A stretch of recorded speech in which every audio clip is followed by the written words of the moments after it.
Somewhere like, well, if you like, nearby Dallas, though it's teeming with Bible schools and what have you got. But go into a city like Finney did and say, I'm not moving out of this city until there are two moves. Until God moves and the devil gets out of the place. We don't have anybody like that. We're fly by night. We want our big love offerings. We want glamour. Paul never glamorized the gospel. It's a pretty gory gospel. It's a bloody gospel. It's a sacrificial gospel. I believe the cardinal ethic of Christianity is sacrifice, not success, sacrifice. 5 minutes inside eternity, I believe every one of us will have wished that we'd sacrificed more, prayed more, loved more, sweated more, grieved more, wept more.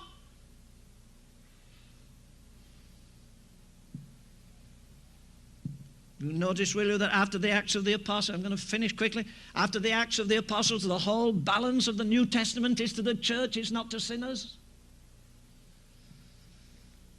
Paul writes to the church at Thessalonica and says, I'm praying night and day. No. He says, I'm praying exceedingly. He's praying the effectual, fervent prayer of a righteous man for the church. Yes, for the church. Not that they'll get out of poverty, not that they'll get out of slavery. He's praying what? He says, I'm praying night and day. What?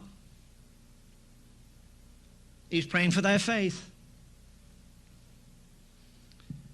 Praying night and day exceedingly that your faith may be strengthened. He starts the second epistle, the first chapter, verse 3, and says, I rejoice, what? That your faith groweth exceedingly. His prayer had been answered. They hadn't all just become millionaires or famous personalities. They hadn't all become evangelists and teachers and prophets. Those things are there, and I would to God they were more manifest than they are in these days. I'd like to see the force at Agape here. I'd like to see the force around the corner there, the YWAM, and over at Joe's and other places. I'd like to see a place where we know there's a man. He's the prophet, and he's the evangelist, and he's the teacher. Every man standing in his own place. The trouble is now the preacher wants to be everything in the average church. He wants to be teacher, preacher, prophet, and everything else. He ought to be glad he's one spoke in the wheel. That these ministries were not given to boys and girls spiritually immature. It must have been a great thing to follow Jesus for 3 years. It must have been a great thing to be a Timothy. For all what love Paul showed on Timothy. He kind of says, this is my spiritual heir. He's coming after me. And see how much. Read his epistles if you want to know about preaching and teach. Read his epistles, the first and second of Paul to Timothy.